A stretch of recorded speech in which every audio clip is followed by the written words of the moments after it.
better example, of course, right, than it's not even the Gothic period, it's pre-Gothic. It's the most beautiful, one of the most beautiful books in the world, okay? It's the Book of Kells, right, written by Irish monks in the 9th century, okay, who decorated their text. You know all this anyway, you've seen examples of this before, okay? Gothic, or text is Gothic, but the language is Latin, of course, right? And then highly decorated images all around it. In their case, they thought to make it more beautiful and more significant, right? Which is lovely, of course, right? But in this case, the text and the image, they can't tell them apart in terms of the overall impact. Okay? This book is in Ireland. Right, here we go. Same thing. A Gothic text, right? Look at the colours. Look at the imagery.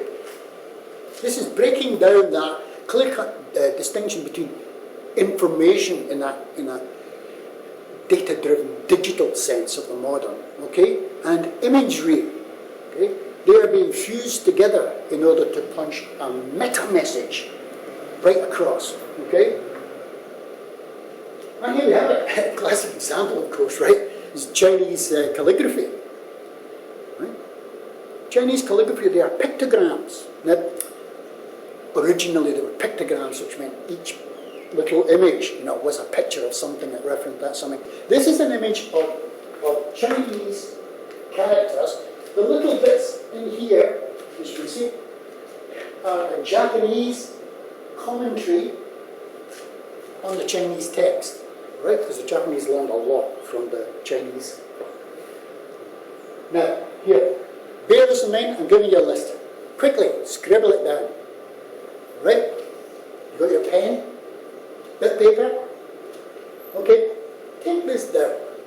Okay, right. So in terms of deconstructivism, as it's applied to graphic design, okay, they use certain techniques. You know the way that Eisenman's apartment block in Berlin, the whole thing was shunted on the outside and angled and whatever. Okay, same thing. These are the games that the deconstructivists play in order to get an exploded, deconstructed image at the end of the day. In graphic design terms, change the size of the font and type. It's not all going to be neat, 12 font, Times Roman. Okay? It can vary. Okay? Unusual custom fonts to design them yourself. Clutter pages. Right? Randomized organisation, you get complexity. No overall order, apparent order, and the mistakes are revealed. Do you remember that text I showed you that I had? When you show the, scribbling and editing and, all of that kind of thing? That kind of thing, and gives a richness to the page. Now, a lot of this, very important, a lot of this was driven by the advertising industry. We're not talking about the publishing industry, the book industry, which stays the same. Otherwise, we wouldn't be able to read it. Okay? But the advertising industry, which wanted powerful images, to sell things, to sell useless things to the vast majority of people, right? They used these techniques. This is where these techniques were really used in that deconstructivist sense. Okay? Now, more. No grid. It's like modern architecture, for heaven's sake. There is no grid. Of course, there's a grid. There's a conceptual grid. But there's no right-angled grid that holds everything together like a very tight and boring corset. Okay? There's no grid used on the page to organise a page. Big ideas beyond functionalism. Aesthetics, impact, emotion, whatever you want to call it. The ambiguous. Modernism hated ambiguity. It couldn't allow each thing had to be specifically designed for a specific purpose. Okay? No ambiguity about its function. When you read it, you could tell what it did on the tin. Okay? Other meanings, which of course is an extension of ambiguity.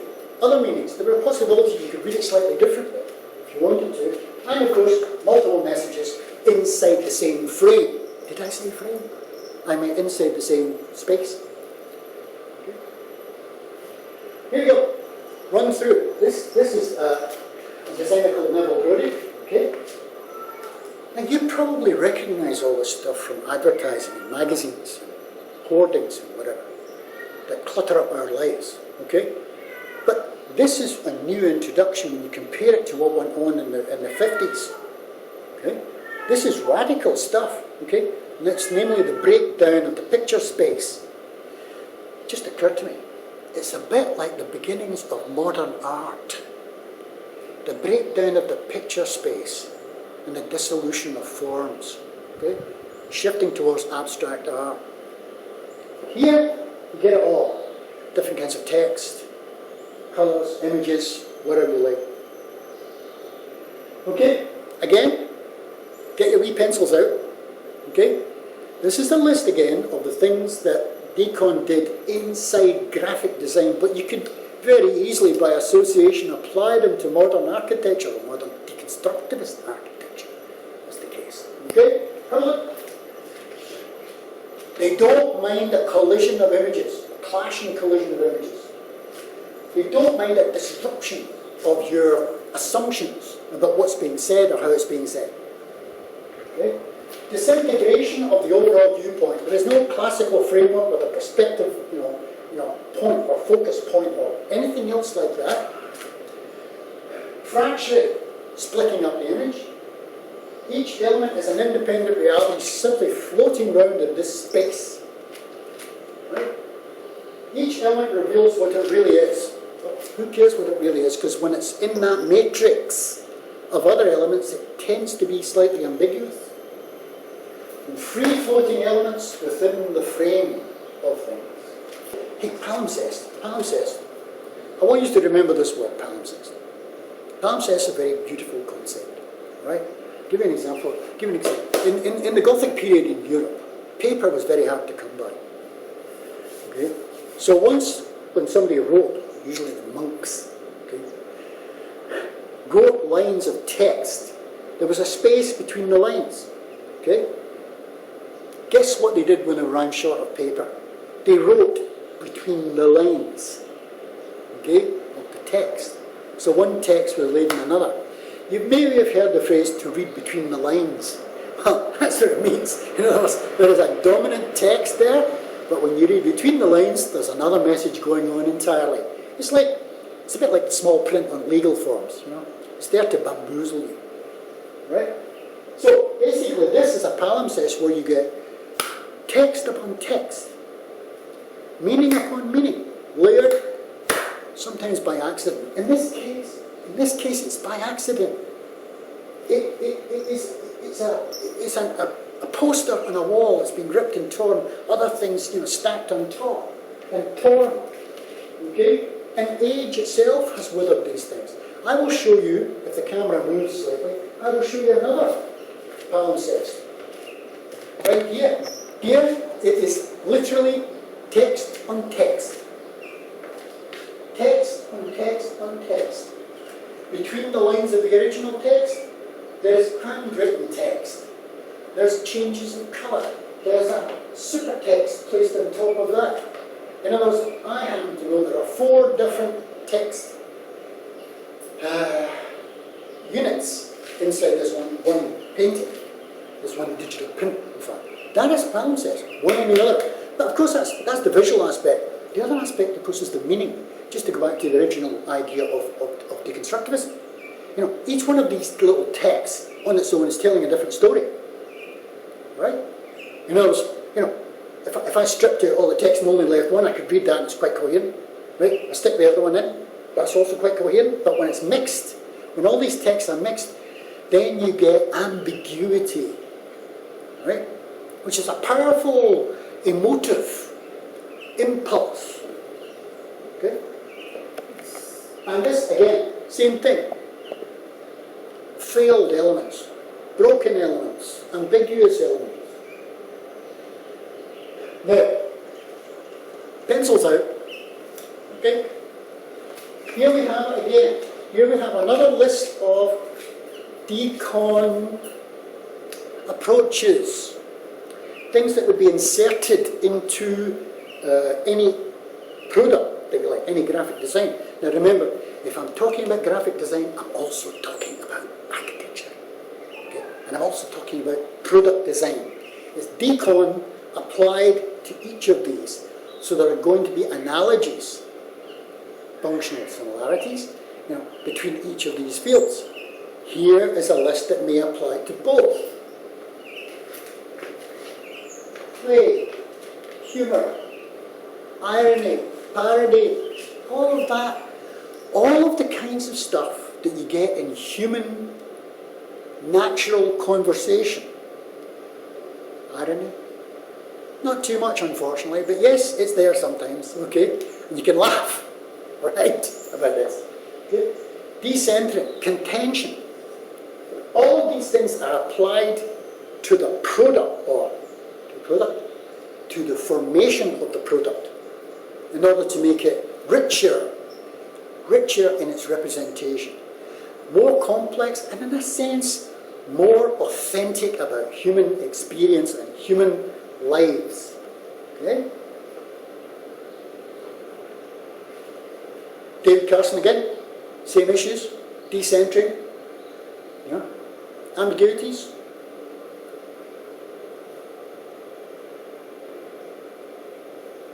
This is what I was saying. The whole image delivers the message. There's no clean cut. This is the information, and this is the pretty picture that goes with the information. No. Bang! There is a collision. Right? Okay? And this is, I'm not sure, I think it's Carson talking about how to organise the graphics page. Alright? Against the columns of text, neatly boxed, okay? Pictures, steady relationships of headline, sub-headline, and text. Alright? All of that.